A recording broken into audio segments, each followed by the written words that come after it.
Vatsimpana etineneny Ratovelo Jacqueline. Dia niantso tamin'ny feo mahery izy nanao hoe ny famonjenana eo an'Andriamantsika izay mipetraka eo ambony seza fiandrianana sy ho an'ny zanak'ondry. Amen. Ivavaka isika tompo. Ry Andriamanitra raina izay any an-danitro, mendrika sy rariny tokoa raha tsy hitsahatra izay olom-boavonjinao rehetra idera ankalaza ary anome voninahitra ambony ho anao, satria noho ny fitiavanao sy ny famindramponao aminay dia tsy mba navelana ho lanindritra tao anatin'iny alina any-pahafatesana iny izahay, fa mbola nomenao tombonandro vaovao indraika dia nahatratra izao maraina feno ny fahatsaranao izao. Novelominao koa tao anatin'ny hery tanjaka fahasalamana dia tena faly tanteraka tompo miankohaka eo ambany fahasoavanao mba hiarahabanao ary hanandratra anao eo amin'ilay toerana ambony indrindra sahaza ny fahalebiazanao, ny fahamasinanao ary ny fahefana feno izay anananao. Makasitraka indrindra tompo malala, mbola nomenao fahefana ihany koa izay hiatrika ny voninahitrao hivavaka aminao koa ankehitriny. Koa mba meteza Jesosy anadio anay amin'ilay rahasoanao mba hanafaka anay amin'ny tsy fahamarinana sy ny tsy fahatanterana rehetra. Dia mba avelao Jesosy malala ny fanahy masinao ameno sy amonto anay mba hanampy anay fantoka tsara amin'ny fanatrehananao ary koa ahafahanay mandray tsara ny teninao, mba ho tehirizina eo am-ponay, ho ampiarina eo amin'ny fiainanay ray manontolo ary ho zarainay koa eo amin'ny manodidina anay. Dia mitenena Jesosy araka ny fombanao, fefa vonina izahay andresy ankatony didinao. Amin'ny anaranao masina sy manan-kery avy any Nazareta Jesosy, mangatahanay sy hanovanay izany vavaka izany. Amen. Dia mbola ampifaliana mandrakariva ry havana no iarabanantsika mpianakavy ny finoana amin'ny anaran'ny Tompo, ary mbola faly ihany koa manona ny fahasoavana mba-piadanana avy amin'Andriamanitra Ray sy Jesosy Kristy Tompontsika ary ny fampiraisana avy amin'ny fanahy masina. Amen. Ny teny izay angalantsika fampaherezana ry havana androany dia izay hitantsika eo amin'ny boky ny Apokalipsy. Apokalipsy toko 5 ny andininy 1 ka hatramin'ny 10. Apokalipsy toko 5 ny andininy 1 ka hatramin'ny 10. Vakitsika amin'ny anaran'i Jesosy Kristy tompon'ny teny. Ary hitako fa indro nisy boky voasoratra tao anatiny sy teo ivohiny, voapetaka tamin'ny tombo-kase 7 teo an-tanakavanan'ilay mipetraka teo ambony seza fiandrianana. Ary hitako fa indro nisy anjely mahery niantso tamin'ny feo mafy hoe iza no mendrika hanokatra ny boky sy ny amany tombo-kase? Ary tsy nisy tany an-danitra na ety an-tany na tany ambanin'ny tany nasokatra ny boky ka nahajery azy. Ary nitomany mafy aho satria tsy nisy hita mendrika hanokatra ny boky ka nijery azy. Ary ny anankiray tamin'ny loha olona nanao tamiko hoe aza mitomany. Indro ny liona avy any amin'ny fireneny Joda dia nisolofiny Davida no efa naresy ka hanokatra ny boky sy hamany tombo-kase 7. Ary hitako fa indro teo afovoan'ny seza fiandrianana sy ny zava-mananaina efatra, ary teo afovoan'ny loha olona dia nisy zanak'ondry nitsangana tahaka ny efa voavono, nanantandroka 7 sy maso 7, dia nafanahy 7n'Andriamanitra ny ray nakany amin'ny tandry rehetra. Ary tonga izy ka nandray ny boky teo an-tanakavanan'ilay mipetraka eo ambony seza fiandrianana.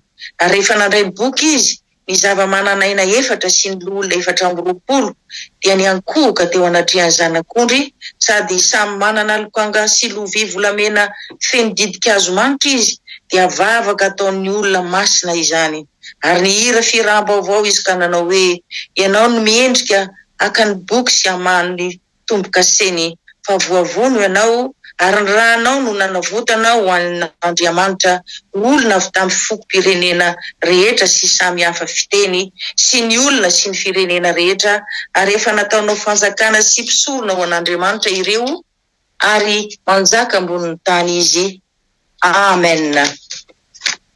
Izany andinin-tsoratra masina izany indray ry havana no angalantsika vatsy amin'ity maraina ity. Nahita boky nihidy tamin'ny alalan'ny tombo-kase 7 jaune teo an-tanakavanan'ilay mipetraka eo amin'ny seza fiandrianana dia Andriamanitra izany. Ary io boky io dia tsy nisy nasokatra mihitsy na dia ray aza, satria zava-miafin'Andriamanitra no ao anatiny, ary izany indrindra no nanidina azy mafy dia mafy. Nitomany zao na teo anatrehan'izany satria naniry mafy izy te hafantatra izay ao anatin'io boky io. ary farany moa dia niteny taminy olona izay nipetraka manodidina ny sezan'ny zanak'ondry manao hoe aza mitomany, indro ny loona avy any amin'ny fireneny Joda dia misy solofony Davida no efa naresy ka hanokatra ny boky sy hamaha tombo-kase 7. Izany hoe raha tamin'ny fotoana zany mbola tsy nandresy Jesosy dia tsy nisokatra mihitsy io boky io, fa tsy maintsy vitan'i Jesosy Kristy ilay liony Jioda ilay nandresy ny fahafatesana sy ny fiaina tsy hita, aloha ny fandresena ny fahafatesana fa ho afaka manokatra io boky io izy. Izany hoe tsy maintsy manolotra ny ainy ho faty teo ambony hazo fijaliana aloha Jesosy mba hamonjy sy hanafaka antsika mpanota rehetra, ary mbola tsy maintsy hitsangana amin'ny maty ihany koa izy. Io boky tokoa mantsy ry havana no mirakitra ny zava-miafina manambara ny tantara zao tontolo zao sy ny famonjena, ary zany no tsy hafahan'izan'iza nanokatra azy mihitsy afa-tsy Jesosy Kristy mpamonjy irery ihany. Toa diso fanantenana ihany anefa Jaona, satria raha nanantena hita liona matanjaka sy feno hery izy dia tsy zany no hitany, fa indro zanak'ondry toa novonoina no nijoro teo avoan'ny tokotanin'ny seza fiandrianana. Zany hoe Jesosy Kristy voaomby teo amin'ny hazo fijaliana, lay zanak'ondry novonoina io. Kanefa dia mihoatra noho ny aran-doza Jesosy ilay zanak'ondry satria feno hery sady mpandresika io izy. Voalaza eto tokoa mantsy fa manana tandroka 7 ny zanak'ondry izay manambara ny tanjany sy ny heriny ary ny fahatanterahany amin'ny zavatra rehetra. Manana maso 7 koa izy dia ny fanahiny 7n'Andriamanitra izay nirahina ho any amin'ny tany rehetra. Io lay ambara io no ambara hoe liona avy any amin'ny fireneny Joda, ilay solofony Davida. Dia izy no nandray ilay boky teny an-tanakavanan'Andriamanitra, sady izy irery ihany koa no nahavita ny famonjena ka afaka hamahany tombo-kase 7. Eo amin'ny 15 dia milaza fa rehefa voarainy Jesosy Kristy ny boky dia niankohaka teo anatrehany avokoa ny zava-mananaina 4 ary ny olona 420 miandro hoe inona ny zavatra hitranga rehefa sokafan'ny zanak'ondry ny boky. Ary voalaza eto koa ry havana fa ireo olona ireo dia manana lokanga sy vilia volamena feno didikazo manitra dia vavaka ataon'ny olona masina izany. Ary zany dia fampahirizana lehibe ho antsika kristianina mihitsy ry havana, satria hay ty vavaka ataontsika ity zany tsy hoe mandehandeha fotsiny akory, fa hay tena manjary rakitra soa antsika ny an-danitra any izy, tehirizina amin'ny vilia volamena, ary dia tsy maintsy ho avy ny fotoana malian'Andriamanitra antsika amin'ny vavaka izay ataontsika.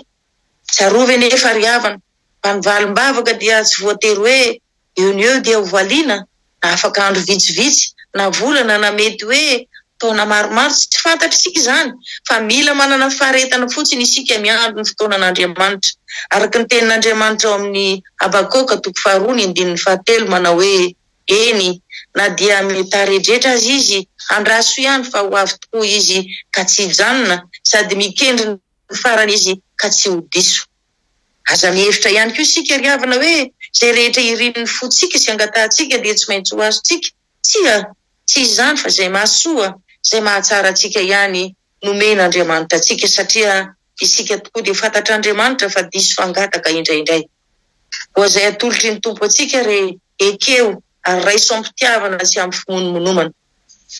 Ny vavaka izay ataon'ny olona masina voavela heloka ka mandray ny famonjena avy amin'ilay zanak'ondry dia tonga soamatsara any amin'ny tompo, satria hoy Jesosy Kristy hoe raha mangataka zavatra amin'ny anarako ianareo dia tonga any amin'ny ray izany, ary apetrany ao anaty vilia volamena ka tsy maintsy ho avy ny fotoana maliny ny vavaka anareo tsirairay avy fa zaketraka na manary toko izany. Izany na tonga ny teny eo amin'ny Romanina 12:20 ny 12:20 manao hoe mifalia amin'ny fanantenana, miareta amin'ny fahoriana, mareta amin'ny fivavahana, fa amin'ny fotoana voatokan'Andriamanitra dia tsy maintsy ho avy ny valim-bavaka avy any aminy, satria efa voatahiry ao anaty vilia volamena any an-danitra izany. Rakitra soa antsika avy any an-danitra tokoa mantsy ry havana ny vavaka izay ataontsika, ary minoa matoky ry havana fa tsy maintsy hamaly foana ny tompo na ho ela na ho aingana, satria ny sofiny tsy malalo dalovana fa mare ny vavaka sy ny fitarainana rehetra izay ataontsika. Ary ny sandriny koa tsy mba foy fa mahavonjy antsika rehetra izay miantso sy mitaraina aminy. Ny tompo ry havana tsy mba miova amin'ny teny fikasana izany. Voalaza ihany koa fa anjely sy olo-masina maro be analinalina tokoa no niara-nidera sy nankalaza ary nanome voninahitra ho an'ilay zanak'ondry satria izy tokoa mantsy no efa nahavita ny famonjena ny mpanota rehetra, koa dia izy no mendrika nandray ilay boky teny an-tanan'Andriamanitra, tena kavanan'Andriamanitra sy namany tomboka sefito ho an'ny olona rehetra izay manaiky fa Jesosy Kristy dia voavono ary ny raha izay nalatsa ny teo ambony hazo fijaliana no nanavotan'Andriamanitra izay mibebaka marina, dia ireo olona ireo no nataony ho fanjakana sy mpisorona olon'Andriamanitra ary koa firenen'Andriamanitra. Ary ety ambony tany dia afaka manjaka tao anatin'ny fahasoavan'Andriamanitra koa izy ireo. Koa isika ry havana tsy hisy anamely tena na dia iray aza ka hiteny hoe izao aloha dia tsy mba ao anatin'izany fa be loatra ny hotavitako.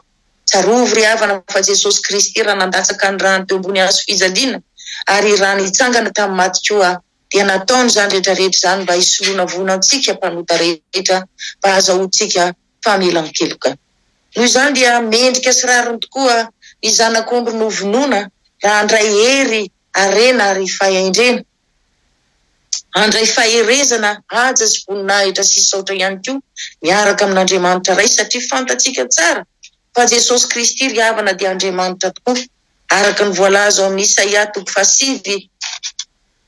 7:5 manao hoe fa zaza no teraka ho antsika, zazalahy no mena antsika ary ny fanapahana dia ho antsorony ary ny anarany atao hoe mahagaga, hanolo-tsaina, Andriamanitra mahery, ray ny mandrakizay andriny fiadanana. Izany dia manam-pirofo mazava tsara ry havana fa mafy dia mafy tokoa ny fifandraisan'Andriamanitra sy Jesosy Kristy tompo ary ny fanahy avy amin'Andriamanitra dia manaiky fa Jesosy Kristy dia Andriamanitra tonga nofo izay mitondra famonjena ho antsika mpanota rehetra. Noho izany dia tokony hajaina, tokony hoderaina miaraka amin'Andriamanitra ray koa Jesosy Kristy. Fa izay tsy manaja ny zanaka dia tsy manaja ny ray izay naniraka azy. Amen. Ivavaka isika. Makasitraka indrindra ry Jesosy Kristy tomponay sy mpanjakanay, fa noho ny fitiavanao sy ny famindramponao aminay tokoa dia anetry tena tanteraka ianao ka anaiky ho vonoina, andatsaka ny raha anao teo ambony hazo fijaliana ary nitsangana tamin'ny maty ihany koa mba hamonjenanay rehetra. Misaotra anao ihany koa zahay satria noho ny herinao sy ny tanjakao dia nandrisy ny fahafatesana ianao ka afaka nandray ilay boky teny an-tanakavanan'Andriamanitra ray izay mirakitra ny tantaran'izao tontolo izao sy ny famonjena ary afaka ihany koa namany tomboka se izay nanidiny boky.